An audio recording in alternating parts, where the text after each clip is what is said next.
ವೀಕ್ಷಕರೇ, ಚೆನ್ನೈನಲ್ಲಿ ಮಾಂಗಾಡು ಅಂತ ಒಂದು ಪ್ರದೇಶವಿದೆ. ಅದರ ಪಕ್ಕದಲ್ಲೇ ಪೆರಿಯಪಣಿಚೇರಿ ಎಂಬ ಒಂದು ಏರಿಯಾ ಇದೆ. 2021 ಸೆಪ್ಟೆಂಬರ್ 18 ಪ್ರಸನ್ನ ಮಣಿಕಂಠನ್ ಎಂಬ ಯುವಕ ತನ್ನ ಕೆಲಸ ಮುಗಿಸಿಕೊಂಡು ಮನೆಗೆ ವಾಪಸ್ ಬರ್ತಾನೆ. ಆತನ ಅಪ್ಪ ಅಮ್ಮ ಮನೆಗೆ ಬಂದ ಮಗನ ಮುಖದಲ್ಲಿ ಏನೋ ದುಃಖ ಮತ್ತು ಚಿಂತೆಯನ್ನ ಗಮನಿಸ್ತಾರೆ. ಏನೆಂದ್ರೆ ಕೆಲವು ವರ್ಷಗಳಿಂದ ಆ ಮನೆಯಲ್ಲಿ ಪರಿಸ್ಥಿತಿ ಚೆನ್ನಾಗಿರ್ಲಿಲ್ಲ. ಎಲ್ಲರೂ ಖಿನ್ನತೆಗೆ ಜಾರಿದ್ರು. ಆಗೊಮ್ಮೆ ಈಗೊಮ್ಮೆ ಮುಖದಲ್ಲಿ ನಗು ಕಾಣ್ತಾ ಇತ್ತು.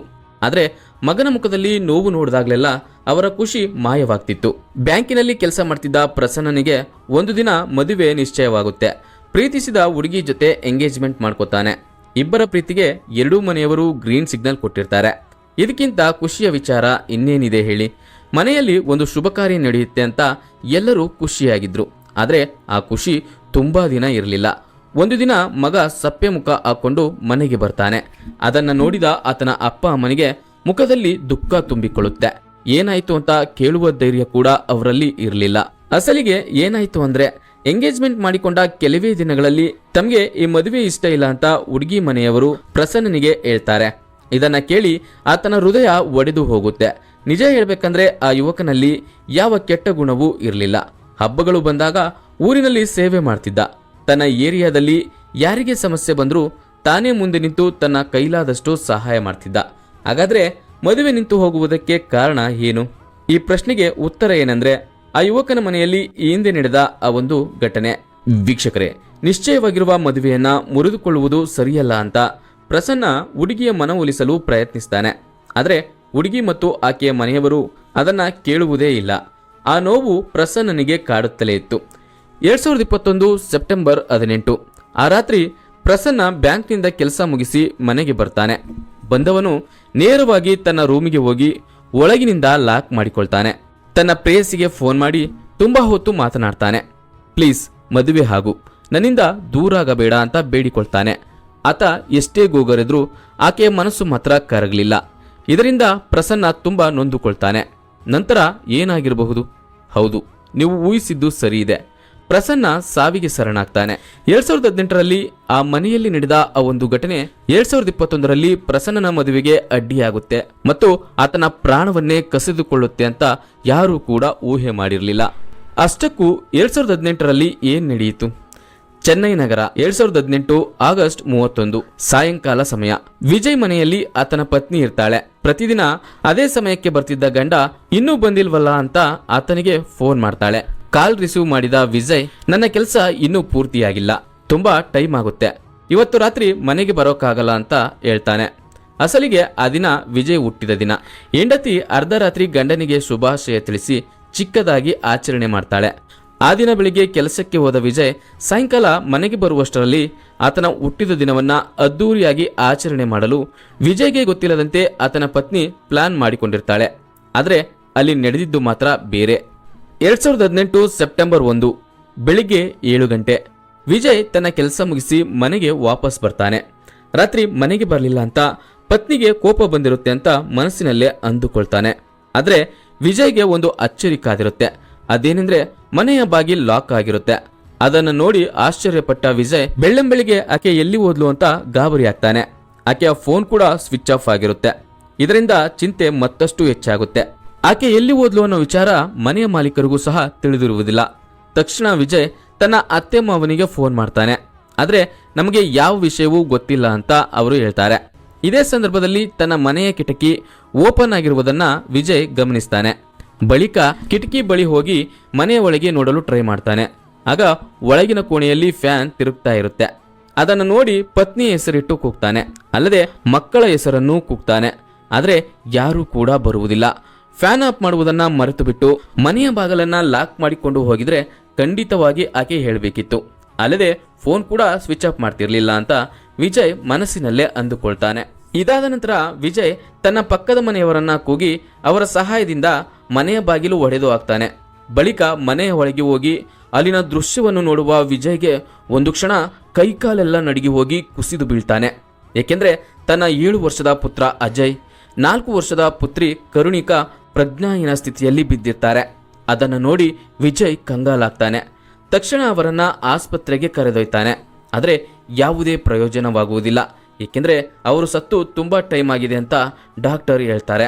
ಇತ್ತ ವಿಜಯ್ ಪತ್ನಿ ಮನೆಯಲ್ಲಿ ಇರದಿರುವುದನ್ನು ನೋಡಿ ಪೊಲೀಸರಿಗೆ ಒಂದು ಸಣ್ಣ ಅನುಮಾನ ಶುರುವಾಗುತ್ತೆ. ಕಡಲೂರು ಮೂಲದ ವಿಜಯ್ ಚೆನ್ನೈನಲ್ಲಿ ಕ್ಯಾಟರಿಂಗ್ ಕೋರ್ಸ್ ಮಾಡ್ತಿದ್ದ. ತರಬೇತಿಗಾಗಿ ವಡಪಲ್ಲಿಯಲ್ಲಿರುವ ಖ್ಯಾತ 5 ಸ್ಟಾರ್ ಹೋಟೆಲ್ಗೆ ಸೇರಿಕೊಂಡನು. ಅದು 2010ನೇ ವರ್ಷ. ದಿನಗಳು ಕಳೆದಂತೆ ಆ ಹೋಟೆಲ್ನಲ್ಲಿ ರಿಸೆಪ್ಷನ್ ಆಗಿ ಕೆಲಸ ಮಾಡ್ತಿದ್ದ ಯುವತಿಯನ್ನ ವಿಜಯ್ ಪ್ರೀತಿ ಮಾಡ್ತಾನೆ. ವಿಜಯ್ಗೆ ತನ್ನವರು ಅಂತ ಯಾರೂ ಇರಲಿಲ್ಲ. ಆದ್ದರಿಂದ ಯುವತಿಯ ತಂದೆ ತಾಯಿಯ ಒಪ್ಪಿಗೆ ಪಡೆದು ಇಬ್ಬರು ಮದುವೆ ಆಗ್ತಾರೆ. ಬಳಿಕ ಕುಂಡ್ರತೂರು ಪ್ರದೇಶದಲ್ಲಿ ಬಾಡಿಗೆ ಮನೆಯಲ್ಲಿ ಉಳಿದುಕೊಳ್ತಾರೆ. ವಿಜಯ್ ಓದಿದ್ದು ಕ್ಯಾಟರಿಂಗ್, ಆದರೂ ಹೆಚ್ಚಿನ ಆದಾಯಕ್ಕೋಸ್ಕರ ATMನಲ್ಲಿ ಕ್ಯಾಶ್ ಫಿಲ್ಲಿಂಗ್ ಕೆಲಸ ಮಾಡ್ತಿದ್ದ. ಕೆಲ ವರ್ಷಗಳ ಬಳಿಕ ವಿಜಯ್ ದಂಪತಿಗೆ ಇಬ್ಬರು ಮಕ್ಕಳು ಹುಟ್ಟಿದ್ರು. ತಾವಿದ್ದ ಬಾಡಿಗೆ ಮನೆ ಯಜಮಾನಿ ದಂಪತಿಯನ್ನೇ ವಿಜಯ್ ತನ್ನ ತಂದೆ ತಾಯಿಯಂತೆ ಭಾವಿಸಿದ. ಮಕ್ಕಳು ಕೂಡ ಅವರೊಂದಿಗೆ ಚೆನ್ನಾಗಿ ಹೊಂದಿಕೊಂಡಿದ್ರು.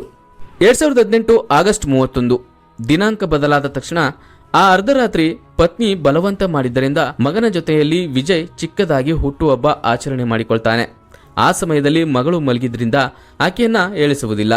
ಆ ದಿನ ಬೆಳಿಗ್ಗೆ ಕೆಲಸಕ್ಕೆ ಹೋದ ವಿಜಯ್ ರಾತ್ರಿ ನೈಟ್ ಶಿಫ್ಟ್ ಮಾಡಿದ್ದರಿಂದ ತಿರುಗಿ ಮನೆಗೆ ಬರುವುದಿಲ್ಲ.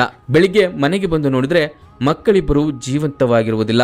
ನಿನ್ನೆ ರಾತ್ರಿ ಹೆಂಡತಿ ಫೋನ್ ಮಾಡಿದಾಗ ಮನೆಗೆ ಬಂದಿದ್ರೆ ಚೆನ್ನಾಗಿರ್ತಿತ್ತು ಅಂತ ವಿಜಯ್ ಕಣ್ಣೀರಿಡ್ತಾನೆ. ಇತ್ತ ಪೊಲೀಸರ ವಿಚಾರಣೆಯಲ್ಲಿ ಸಾಕಷ್ಟು ವಿಷಯಗಳು ಬೆಳಕಿಗೆ ಬರುತ್ತವೆ. ಮದುವೆಯಾದ ಸಮಯದಲ್ಲಿ ವಿಜಯ್ ಪತ್ನಿ ಕೂಡ ಉದ್ಯೋಗಿ ಅಲ್ವಾ. ಮಕ್ಕಳು ಹುಟ್ಟಿದಾಗ ಅವರ ಪೋಷಣೆಗಾಗಿ ಆಕೆ ಕೆಲಸ ಬಿಟ್ಟು ಮನೆಯಲ್ಲೇ ಇದ್ಲು.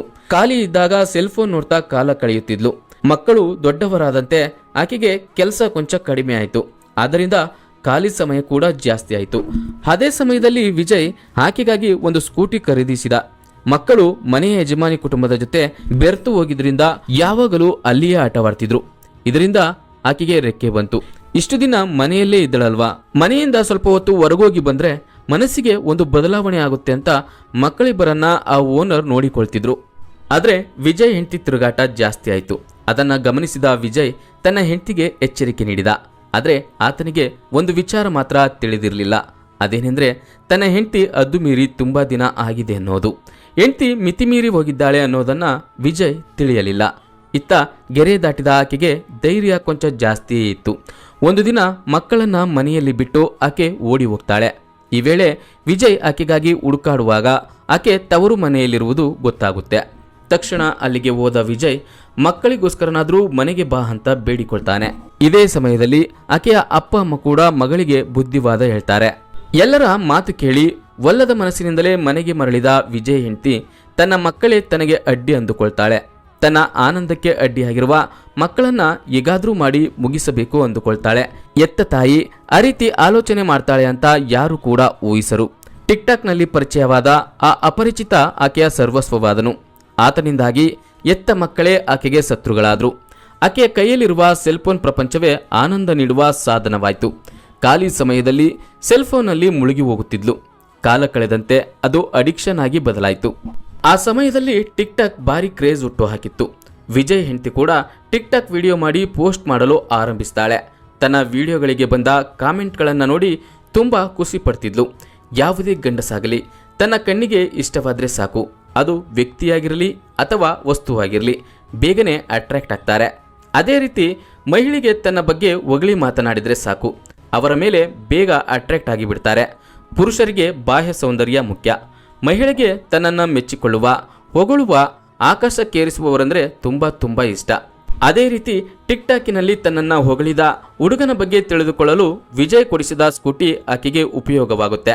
ಆ ಪ್ರದೇಶದಲ್ಲಿ ಒಂದು ಬಿರಿಯಾನಿ ಹೋಟೆಲ್ನಲ್ಲಿ ಕೆಲಸ ಮಾಡ್ತಿದ್ದ ಸುಂದರ್ ಜೊತೆ ಆಕೆಯ ಪರಿಚಯವಾಯಿತು. ಆ ಪರಿಚಯ ಮೆಲ್ಲಗೆ ಅನೈತಿಕ ದಾರಿ ಹಿಡಿಯಿತು, ಅಂದ್ರೆ ಅಕ್ರಮ ಸಂಬಂಧ. ಈ ವಿಚಾರ ವಿಜಯ್ಗೂ ಗೊತ್ತಾದಾಗ ಆತನೊಂದಿಗೆ ಆಕೆ ಜಗಳವಾಡ್ತಾಳೆ. ಆಕೆಯ ಅಪ್ಪ ಅಮ್ಮನ ಜೊತೆಯೂ ಜಗಳವಾಡ್ತಾಳೆ. ಮಕ್ಕಳನ್ನ ಇಟ್ಟುಕೊಂಡು ಏನಿದು ನಿನ್ನ ವೇಷ, ಯಾಕೆ ಈ ರೀತಿ ಆಡ್ತಿದ್ದೀಯಾ ಅಂತ ಆಕೆಯನ್ನ ಎಲ್ಲರೂ ಗದರಿದ್ರು. ಆದರೆ ಅಷ್ಟಕ್ಕೆ ಸುಮ್ಮನಾಗದ ಆಕೆ ಬಿರಿಯಾನಿ ಸುಂದರ್ನನ್ನ ಮನೆಗೆ ಕರೆಸಿ ತನ್ನ ಎತ್ತ ಮಕ್ಕಳನ್ನೇ ಕೊಲ್ಲಲು ಪ್ಲಾನ್ ಮಾಡ್ತಾಳೆ. ಪ್ಲಾನ್ ಮಾತ್ರವಲ್ಲ, ಕೊಲೆ ಸಹ ಮಾಡ್ತಾಳೆ. ಅಸಲಿಗೆ ಆ ದಿನ ಅಂದ್ರೆ ವಿಜಯ್ ಹುಟ್ಟುಹಬ್ಬದ ಮಧ್ಯರಾತ್ರಿ ಏನ್ ನಡೀತು ಅಂದ್ರೆ, ಮೂವರಿಗೂ ಹಾಲಲ್ಲಿ ನಿದ್ರೆ ಮಾತ್ರೆ ಮಿಕ್ಸ್ ಮಾಡಿ ಕೊಟ್ಲು. ಗಂಡ ಮತ್ತು ಮಗ ಮಾಮೂಲಿಯಂತೆ ಬೆಳಿಗ್ಗೆ ಬೇಗ ಎಚ್ಚರಗೊಂಡ್ರು. ಮೂವರನ್ನು ಸಾಯಿಸಬೇಕು ಅಂದುಕೊಂಡಿದ್ದೆ, ಆದರೆ ಈ ರೀತಿ ಆಗೋಯ್ತಲ್ಲ ಅಂತ ಆಕೆ ಕಂಗಾಲಾಗ್ತಾಳೆ. ಆದರೆ ಆ ಡೋಸೇಜ್ ಅನ್ನ ಜೀರ್ಣಿಸಿಕೊಳ್ಳಲಾಗದೆ ಮಗಳು ನಿದ್ರೆಯಲ್ಲೇ ಕಣ್ಣು ಮುಚ್ಚಿದ್ಲು. ಬೆಳಿಗ್ಗೆ ಎದ್ದಾಗ ಮಗಳ ಬಾಯಲ್ಲಿ ನೊರೆ ಬರ್ತಿರುವುದನ್ನ ನೋಡಿ ಅದನ್ನ ಒರೆಸ್ತಾಳೆ. ಇದೇ ಸಮಯಕ್ಕೆ ಮಗಳನ್ನ ಮುದ್ದಾಡಲು ಹೋದ ವಿಜಯನನ್ನ ಆಕೆ ತಡೆದ್ಲು. ಹರೇ, ನಿದ್ರೆಯಲ್ಲಿರುವ ಮಗಳಿಗೆ ಮುತ್ತೆ ಕೊಡ್ತಿದೀಯಾ, ಇಲ್ಲಿಂದ ಹೋಗಿ ಹೋಗಿ ಅಂತ ಉಪಾಯದಿಂದ ವಿಜಯನನ್ನ ದೂರ ತಳ್ತಾಳೆ. ಸರಿ, ಮಗಳು ಇನ್ನೂ ನಿದ್ರೆ ಮಾಡ್ತಿದ್ದಾಳೆ ಅಂತ ವಿಜಯ್ ಅಂದುಕೊಂಡ. ಮಾಮೂಲಿಯಂತೆ ರೆಡಿಯಾಗಿ ಕೆಲಸಕ್ಕೆ ಹೋದ. ಗಂಡ ಹುಟ್ಟಿದ ದಿನವೇ ತನ್ನ ಮಕ್ಕಳನ್ನ ಕೊಲ್ಲಬೇಕೆಂದುಕೊಂಡ ಆ ಪತ್ನಿಯ ಕ್ರೂರತ್ವ ಅಲ್ಲಿಗೆ ನಿಂತಿತ್ತು ಅಂದುಕೊಳ್ಳಬೇಡಿ. ಮಗಳು ಆ ಸ್ಥಿತಿಯಲ್ಲಿರುವುದನ್ನು ನೋಡಿ ಆಕೆ ಯೋಚನೆನೇ ಮಾಡಲಿಲ್ಲ. ಮತ್ತೆ ಮಾತ್ರೆ ಹಾಕಿದ ಹಾಲನ್ನ ಮಗನಿಗೆ ನೀಡಿ ಅವನನ್ನ ಹಾಸಿಗೆ ಮೇಲೆ ಮಲಗಿಸಿ ಕತ್ತು ಇಸಿಕಿದ್ಲು.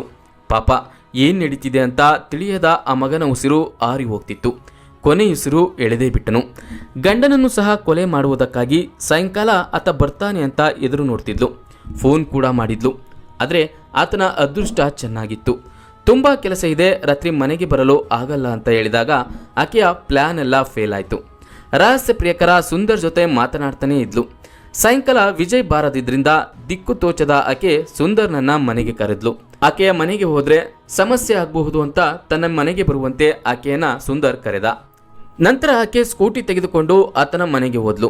ಸುಂದರ್ ಆಕೆಯನ್ನ ಕರ್ಕೊಂಡು ಹೋಗಿ ಕೊಯಂಬೇಡು ಬಸ್ ನಿಲ್ದಾಣದಲ್ಲಿ ನಾಗರ್ಕೋಯಿಲ್ಗೆ ಹೋಗುವ ಬಸ್ ಹತ್ತಿಸಿದ.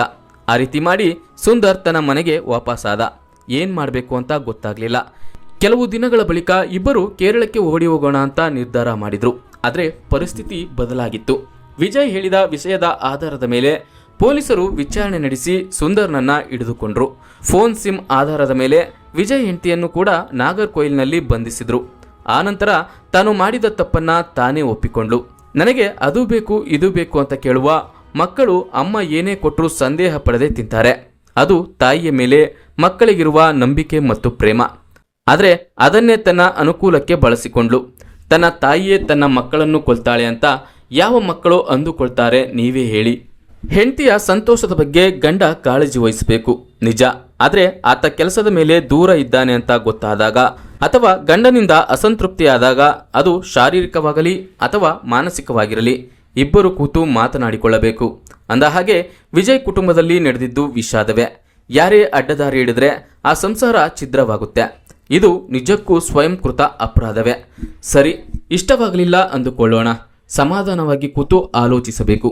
ತನಗೆ ಇಷ್ಟ ಬಂದವರ ಜೊತೆ ಹೋಗಿ ಬಾಳಬೇಕು. ಅದನ್ನ ಬಿಟ್ಟು ತನ್ನ ಎತ್ತ ಮಕ್ಕಳನ್ನೇ ಕೊಲ್ಲುವಂತಹ ನೀಚ ಕೆಲಸವನ್ನ ಮಾಡಬಾರದು. ಪ್ರಸ್ತುತ ಈ ಪ್ರಕರಣ ವಿಚಾರಣೆ ಹಂತದಲ್ಲಿದೆ.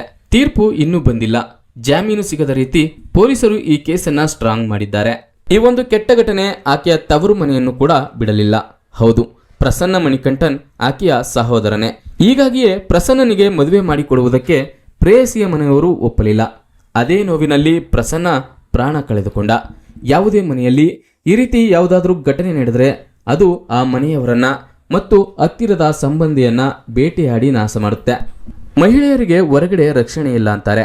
ಅನೇಕ ಸಮಯದವರೆಗೆ ಇದು ನಿಜ ಕೂಡ ಆಗಿತ್ತು. ಅಂದ ಹಾಗೆ ಪುರುಷರೆಲ್ಲರೂ ಕೆಟ್ಟವರಲ್ಲ ತಾನೆ. ಅದೇ ರೀತಿ ಮಹಿಳೆಯರೆಲ್ಲರೂ ಒಳ್ಳೆಯರಲ್ಲ ಅಲ್ವಾ? ಸ್ತ್ರೀ ಪುರುಷರಿಬ್ಬರು ಮನುಷ್ಯರೇ. ಭಾವನೆ, ಉದ್ವೇಗ, ಒಳ್ಳೆತನ, ದುರ್ಮಾರ್ಗ ಇಬ್ಬರಲ್ಲೂ ಇದೆ.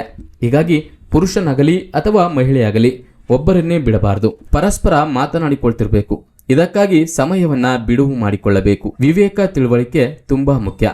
ಹಾಗಾದ್ರೆ ಈ ಕಥೆಯಲ್ಲಿ ತಪ್ಪು ಯಾರದು? ಕಾಮೆಂಟ್ ಮೂಲಕ ನಮಗೆ ತಿಳಿಸಿ.